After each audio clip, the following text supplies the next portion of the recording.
Hello, everyone. Thank you for joining me today in our Mentor Mentee programming session. So today we're going to learn about the keys to effective implementation. Are you ready? Because I'm ready. Let's jump on it. So we are going to watch this video twice. The first time, I just want you to watch the video. I want you to take in the emotions and just really listen to what is happening. And then the second time we watch the video, I want you to think to yourself, what is the impact of this speech and how did it feel to his teammate? And then how would the impact have been different if delivered by the coach? So first time, let's take it in. Here we go. It's okay. You don't have to tackle. Bob, listen to me. No, Bob, listen to me. Trust me. Look at me. Look at me, Bob. I'm the shortest kid here. Listen, it doesn't matter who you are. It doesn't matter if you're short, you're young. It doesn't matter if you're tall or hit. It doesn't matter if you're fat. It doesn't matter if you're tall. Bob, you are a brilliant rugby player. You understand that? You're insane. You're actually insane for your age. You're insane. Come on, give me a hug. Best teammate It's ever. all right?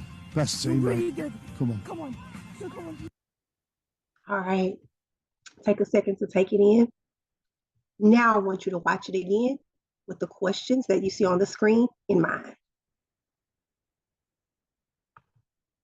It's okay. You don't have to tackle. Bob, listen to me. No, Bob, listen to me. Trust me. Look at me. Look at me, Bob. I'm the shortest kid here. Listen, it doesn't matter who you are. It doesn't matter if you're short, you're young. It doesn't matter if you're tall or hit. It doesn't matter if you're fat. It doesn't matter if you're tall. Bob, you are a brilliant rugby player. You understand that? You're insane. You're actually insane for your age. You're insane. Come on, give me a hug. Best teammate It's ever. all right? Best You're teammate. really good. Come on. Come on. So come on. I'm going to give you about another 10 to 15 seconds to pin down your thoughts. What is the impact of his speech on his teammate? And how would this impact have been different if it was delivered by the coach?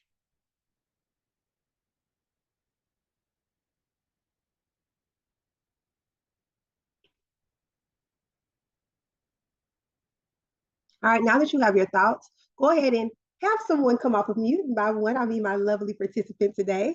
What do you think was the impact of this on his teammate? I think initially his teammate was really nervous. It seemed like he was saying like the other players are taller than him and he's the shortest one. But then when his teammate kind of gave him that pep talk, it really gave him the motivation to get back in the game and kind of alleviated some of his fears. And then how do you think that would have been different if it was delivered by his coach? So this is where I'm kind of in the middle. I think it was really powerful coming from his teammate because they're in it together. He's in the same situation he is, but I think it also would have been powerful in a different way coming from the coach because the coach is someone who's been training him and knows his strengths and areas of growth. And so it would have also been great to hear from the coach as well. Awesome. I think you're right on point. Sometimes we know our coaches have to give us the pep talk. They have to tell us we're going to do it. They're the one that's been training us and developing us. But sometimes we feel like, I hear you, but you're not out here on this field with me. You're not out here with these big kids that are bigger than me. You're not out here where I'm not feeling as good. But my peer, my teammate, the one who's giving me this pep talk, they're right in it arm in arm. And so sometimes as the coach, we feel like we've been at every practice, we've been at every game. We're here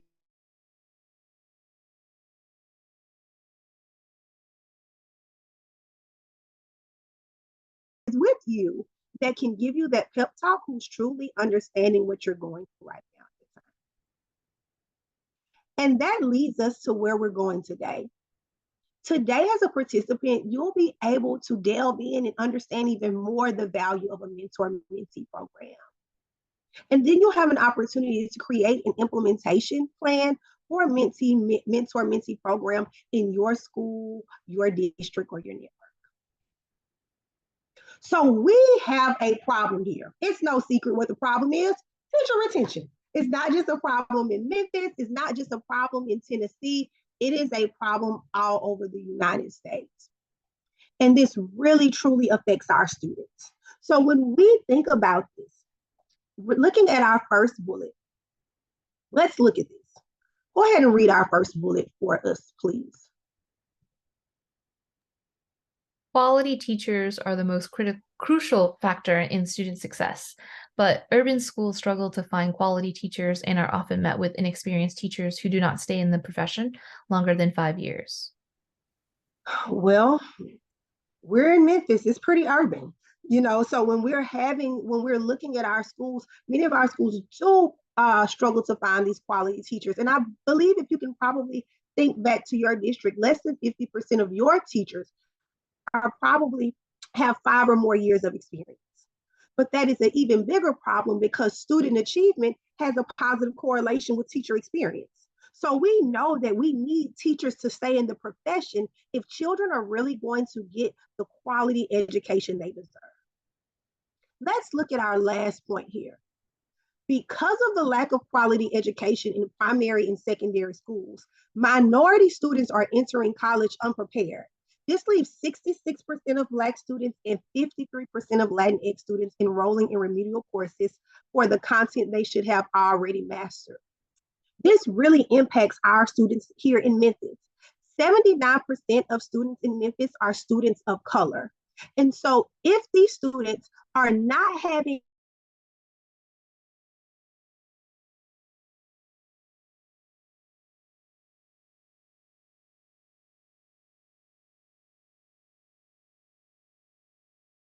give our students access to better opportunities, not just for the sake of them going to school just because they have to go to school.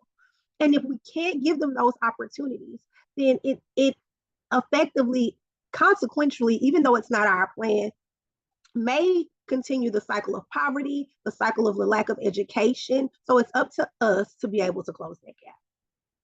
So what can we do to solve the problem of retention? Well, according to the National Education Association, teachers are saying they need a few things to stay in the classroom. They want to feel motivated and supported. How can you do that? Being a problem solver, giving them kudos and credit, being next to them when they feel like they can't do it, and hearing their ideas and their problems, improving their job conditions. That looks like lighting, safety, clean bathrooms, the physical place that they're in, the hours that they work. Next, teachers say that they want to be provided with adequate training and mentoring. They want professional development that they can use the next day. They want things that are relevant for them. And they want mentoring as soon as they come in. They don't want to feel like they are in a silo or if they are isolated.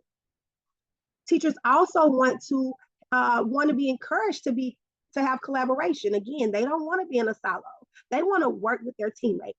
And lastly, I bet you know this one. They want more money. Keep me in the classroom by giving me more money. But I want you to think about this. When you look at these things that teachers say they need to stay in the classroom, which of these do you feel like you have control over in your building? Let you think about it. Which of these do you feel like you have control over in your building?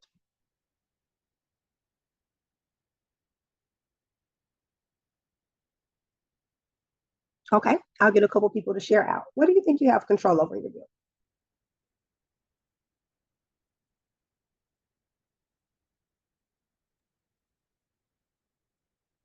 Well, working within the school, I think providing adequate training and mentoring be the piece that we can really leverage the most because it's something that it's already kind of built into the professional development of teachers, but to be kind of more considerate and keying in, like really tuning in on what teachers need to ensure that they're properly trained and prepared for the classroom. Awesome. So I would say,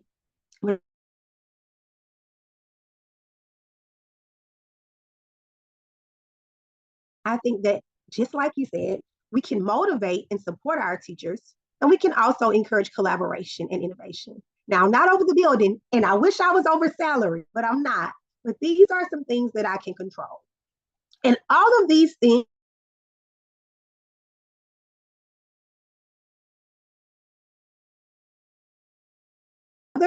can be rolled out program in some form or fashion. All of these things could be embedded. You can help motivate teachers through this. pull them out of those silos and allow them to collaborate with those peers, all while giving them adequate training.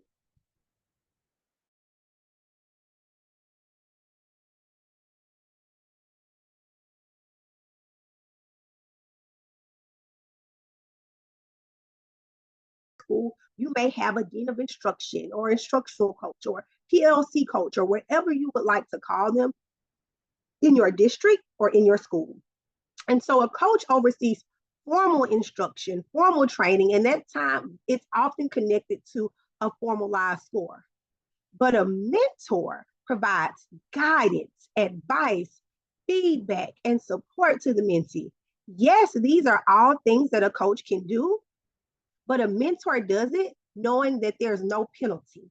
So guess what? That allows the mentee to be even more comfortable than they are with their coach because they have that side-by-side peer who that they can really lean and trust without fear of something that's so formal as connected to my evaluation. So now that you know what a mentor is, let's think about what are some of the benefits of a mentoring program.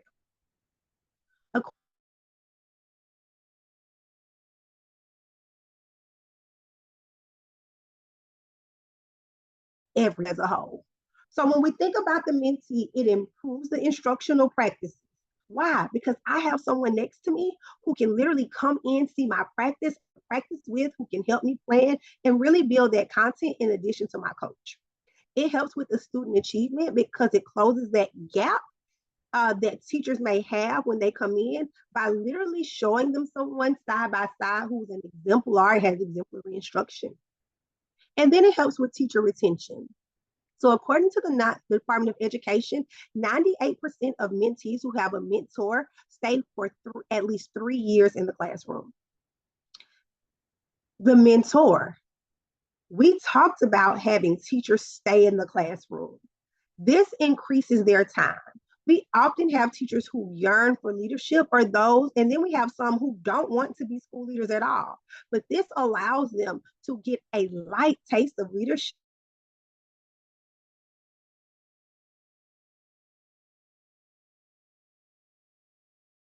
in the classroom, increasing that long. It allows the mentor to develop their leadership skills. And then it also allows you to develop a pipeline for school leaders because as these mentors are helping leaders, you will ensure in your program, and we'll talk about this a little bit later, that we are developing and giving professional development to these mentors. And then ultimately for the school helps overall. We're thinking about consistency within the school. We all know when we have a new teacher, we're like, oh, the culture would be so good, but the new teacher is really struggling. But when they have that mentor next to them to help them, it helps close that gap faster. And you see consistency in routines and procedures within the school. It helps the school climate. Why? Because you have people who are no longer in silos, who are no longer feeling alone. They have someone they can cling to. And guess what? Now they're happier.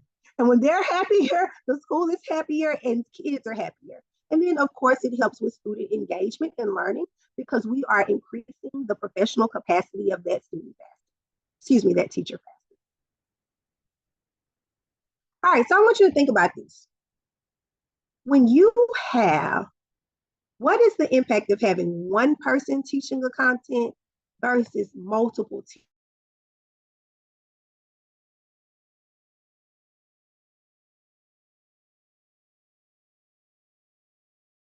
The content we can plan together. So you at a school that has 2 third-grade ELA teachers. I want you to think about what's the impact of just having one teacher who's doing that, and then what's the impact of having 2 teachers that can do that? What do you think happens?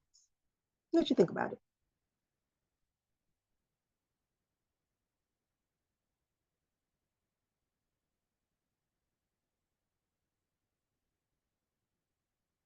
All right, let's talk about it. What do you think is the impact of that? I think when you have just one person planning and delivering content, then they can sometimes not be as innovative, and it's also just a ton of workload for one person. When you have 2 or more people, then you can have more sharing of ideas and collaboration, and where one person's areas of strengths are can kind of complement another person's area of weakness. And it's just like a stronger planning and stronger implementation sometimes. Awesome. So you said a lot of great things there. Number one, it helps with teacher burnout because I'm not carrying all the load by myself. Number two, the biggest thing that you said is those strengths and those weaknesses. I've in my own organization witnessed a team of third grade teachers they're doing excellent work right now, third grade math to be exact. And we have a brand new teacher, and we asked her, like, how are you doing so well? She's like, well, I just meet with my co-teacher every week. We teach the same thing, and she shows me how to do it. She say, no, teach it like this. I taught this last year. And she's like, I go in and it works, and so that's so awesome when teachers get to plan together. But what happens when you only have that one teacher? This is where a mentor-mentee program works. In the same way that it works with having a co-teacher or a partner teacher, you get those same valuable things with having a mentor-mentee, even if it's not specific to content, because you get help with pedagogy, you get help with culture, all of these pieces that your mentor teacher can support you in. So now, we're here. You're like, yes, I should do this. I understand this will help. My teachers won't be so burned out. They'll have someone they can lean on. I can develop my experienced teachers and keep them in the classroom. Everyone's winning. But how do I get these people? How do I get these good people? Well, first you have to create buy-in for your teacher leaders.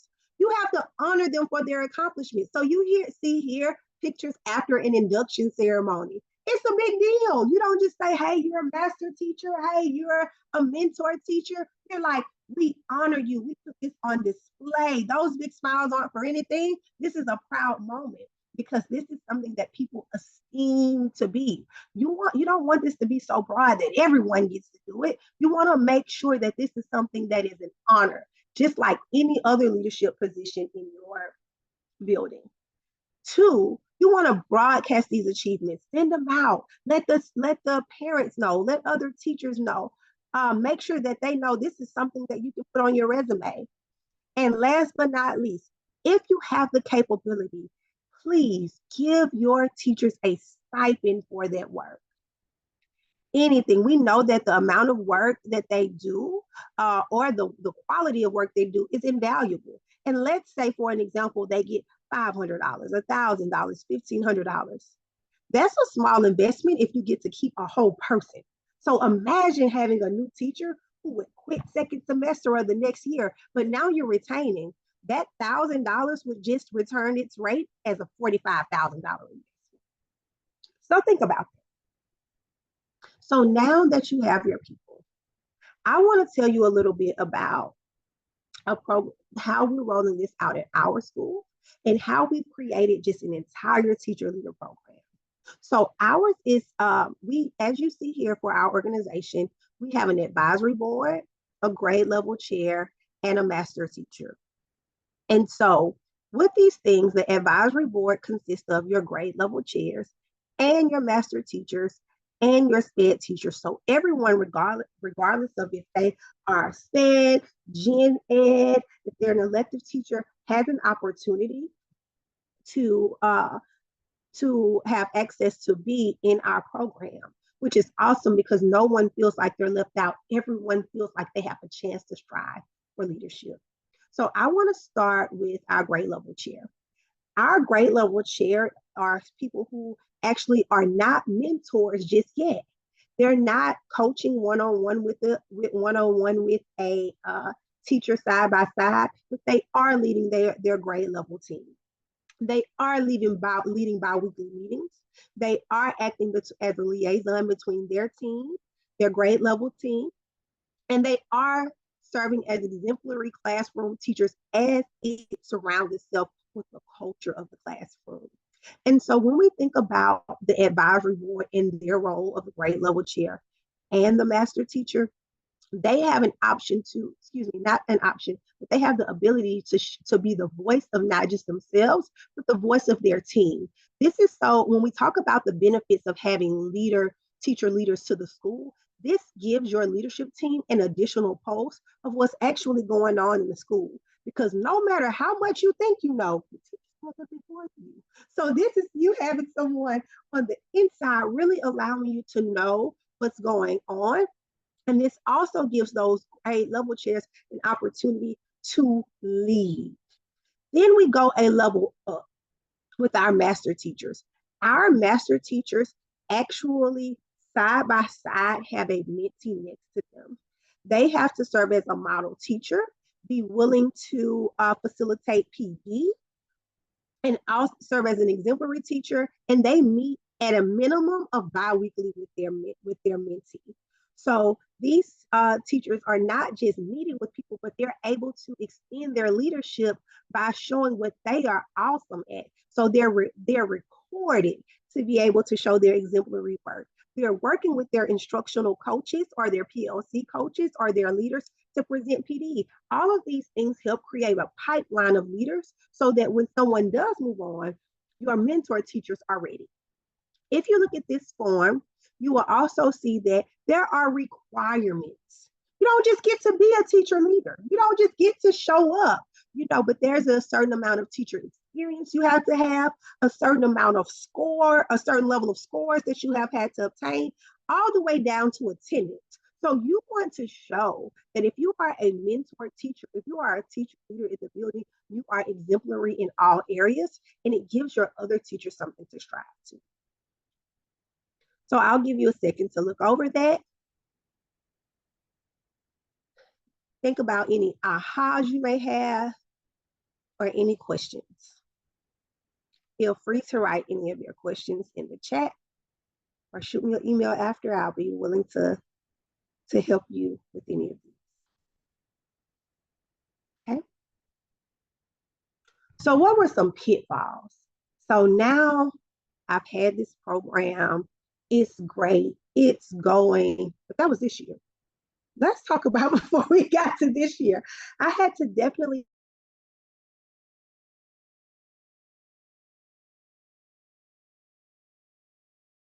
expectations are super clear.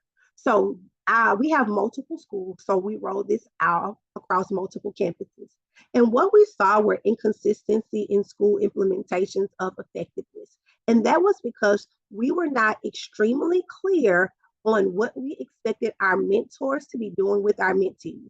So what we saw was that some schools, the mentors had taken initiative, and at other schools, there were no meetings or no training or development happening at all. And you definitely don't want that. Also, a lack of monitoring. You have to inspect what you expect. So we decided to implement a very simple tracking form that you can see the progress of your mentors and mentees. And then also, this is the most important. We didn't have a clear time for our mentor and mentee to meet. So you have to carve out time as a network, as a school leader, for them to meet. So set a time, whether it's weekly or bi-weekly. You have to consider if they have the same planning periods. If not, is there a time I can create? Can I have someone cover their breakfast duties so they have 20 to 30 minutes in the morning? Can I relieve them of dismissal so that they could talk in the afternoon and be able to do training and development there? So what sacrifice are you willing to make to ensure that your people are developed and that this relationship is fruitful?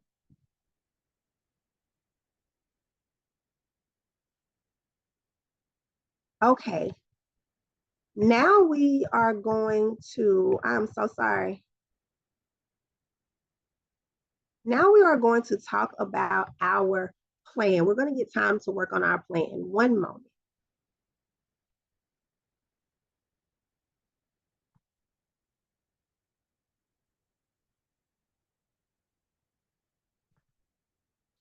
Can you still see my screen? No. Okay.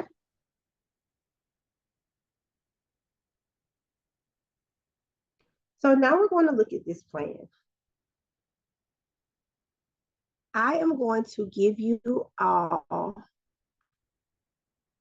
about 3 minutes or so.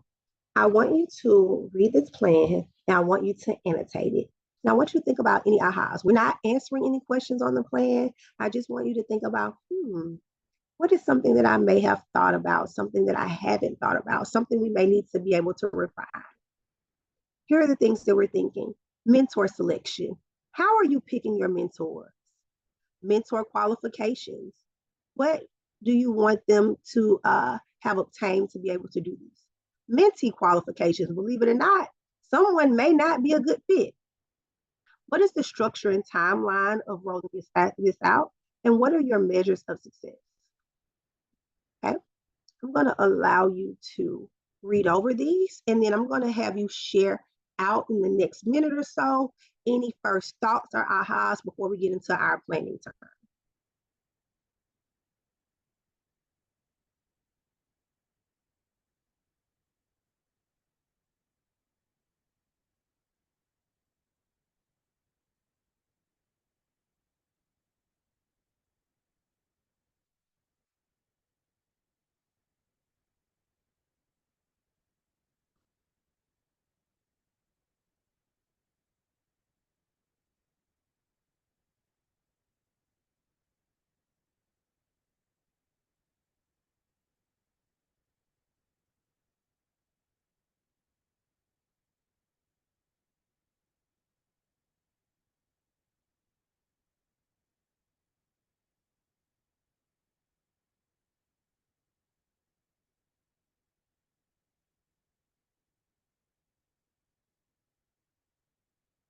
All right, I'm going to have you come off of mute. I want you to go ahead and share out what are any things that just jumped out at you initially when reading this that made you go, I didn't think of that, or I should be attuned to this. And it could be overall and looking at the structure or any particular section. I think for mentor selection and mentor qualification, just thinking through like how will you be getting the mentors, and what are the your look fors for the mentors. Just being like really intentional about what leadership abilities and what minimum requirements you want for them. And then also thinking through mentee qualifications and if it's something that that they elect into, or if it's like, oh, if you meet these requirements, they're automatically going to be incorporated into the mentor mentee program. Right. And so one thing that I want to point out under mentee qualifications, oftentimes when we think about a mentor, or excuse me, when we think about a mentee, we're like, oh, they're a new teacher. However, they don't have to be a new teacher. They may be new to your school, your district, your network, especially when you think about the charter world. We have a way that we do things. And so when you think about that, you may have a teacher who has 12, 15, 17 years of experience, but they don't have any experience in your organization. And so having a mentor that takes the load off of them, that helps them learn the way you do things in your organization, can really be helpful. And when you think about that and you think about your structure and timeline, one thing I also want you to consider is, does a mentee have to stay in the program the entire time? The entire year? Is it something that you're like, man, we're going to reassess at the end of every semester, or is it automatically a year long? That's something I also want you to think about. I want to bring your attention to the structure and timeline section. When you think about this, you don't want to just shove it down people's throats. They're like, what's happening? You want to be very intentional about how you have your timeline. So thinking about, do you want to select your mentors at the end of the school year or at the beginning of the year that they will be in? Depending on what your qualifications are, if it's based on scores or something like that, it may have to wait to the beginning of the school year. You want to think about what is the purpose of your relationship. So that helps with your structure and timeline. That depends on if you want to start the first week of school or after the end of the first quarter, once your school year has gotten going, and maybe you want to wait to identify teachers who may need to be in the program if they aren't necessarily new teachers. And then most importantly, you want to have a measure of success that everyone is clear about. And so you may have individual goals with that.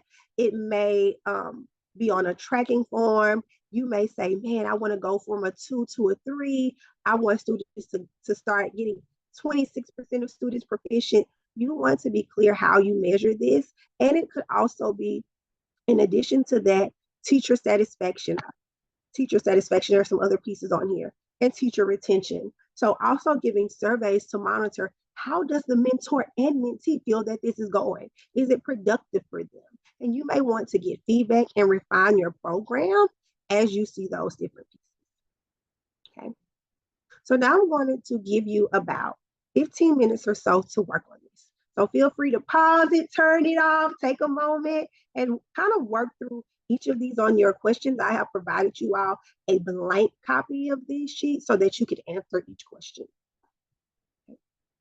If you all have any additional questions about this, again, feel free to reach out to me. I do not mind helping you all really craft through this, being a thought partner and getting these things done. So a few more things that I want you to know. If you want to share your plan with me or share your plan with your partner, go ahead, talk to other schools, talk to other people in this session so that you can determine, oh, I didn't think about that, or oh, this could be great. Again, reach out to me if you have any questions. Now, you have your program, you've rolled it out.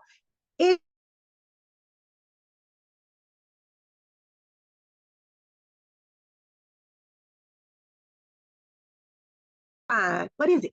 Is it great? Is Mentee up for success? And so doing that, you want to give them grounds of how they will work. The first meeting is the most important. You want to establish a meet and greet. And you may be saying to yourself, oh, they already know each other. They already are familiar with each other, but they are not familiar with each other in the mentor-mentee relationship. And so during that time, I have a sheet that I'll provide for you all that they can actually use that will have questions, but they want to get to know each other's professional background. Where do you come from? How did you get here? Why did you want to be a teacher? What are you doing? What are you good at? What are your things that you want to work on?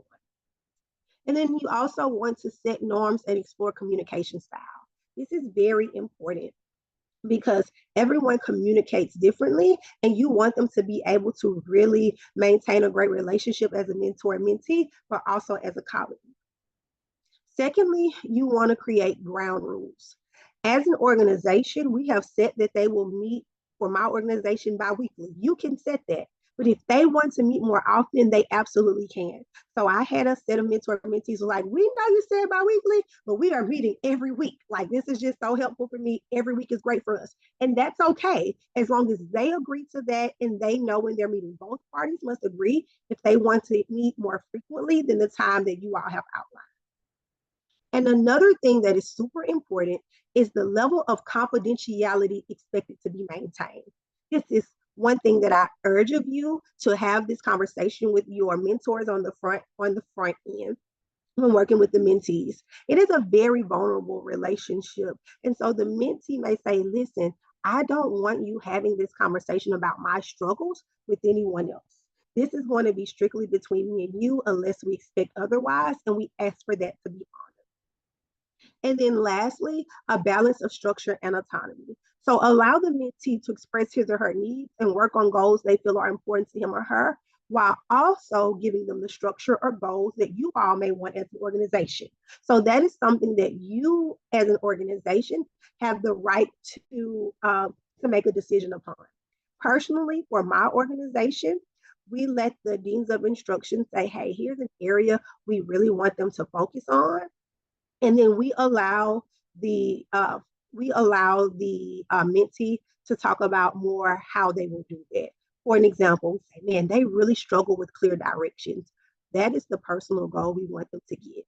And then the mentee says, yeah, I do struggle with that, but I think I need to work on it more with my transitions. Can we work on it with my transitions? Or, you know what, I really want to focus on it more during my model. And we give them the autonomy to do that. And so when you think about those things, these are very important for the mentor and mentee relationship to be successful. And then another piece on here, this you'll see here is a easy peasy tracking form, quick snippet. And so here we have a meeting goal. They're able to take quick notes and the steps of the mentor and mentee. When you're thinking about having your program, you need someone to manage this. They don't have to look at this every week, but the mentor mentee needs to know how often that the person managing them will look at this form. So at any time you can open it, you can see how they're doing, you can see their progress, and you can check in on them. With the tracking form, We want to have also, when I speak about a manager of the program, this could be the dean. I am the manager on our district level, and then our deans of instruction manage this on the school level.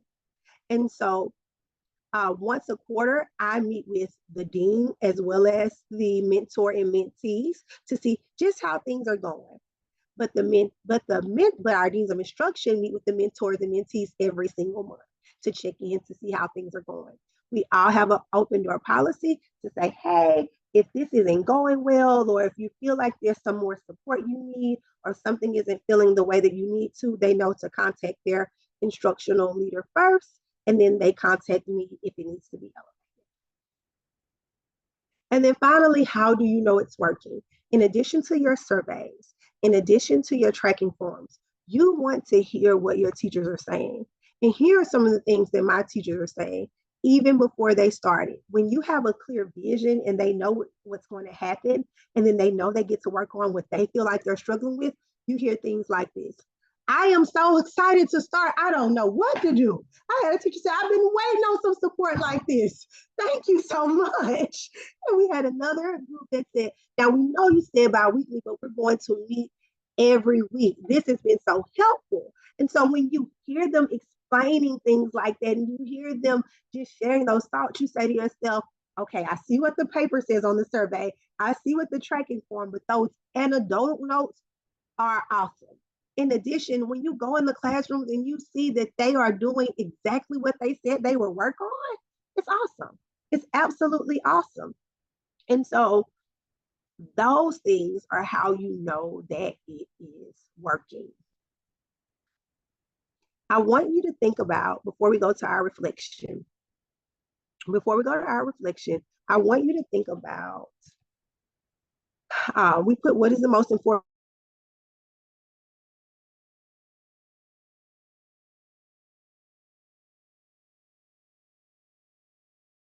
finding a teacher mentoring program at your school mentee. So in addition to meeting with them, will you have a space and time for a mentee to go and see that mentor to observe?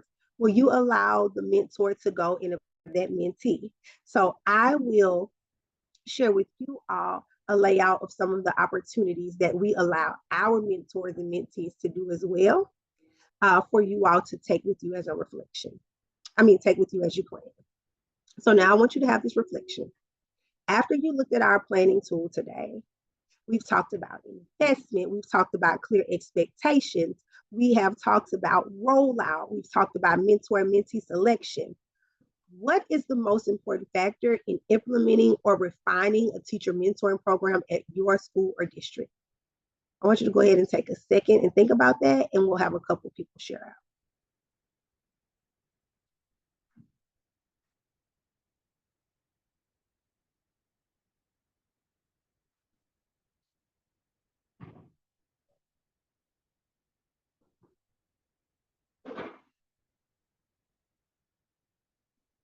All right, I'll take one final selection.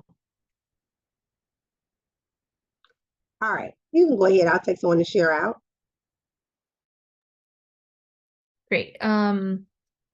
So for me, I think being super intentional about building in time within the school day so that mentor and mentees can have a chance to meet, because then that will ensure that, one, it does happen, and two, that they have the space and time to really connect and use it well to help the new teacher just kind of learn more about the school, and then also improve their instruction. Awesome. Thank you so much. I want to leave you all with this. I want you to remember, this is no small feat.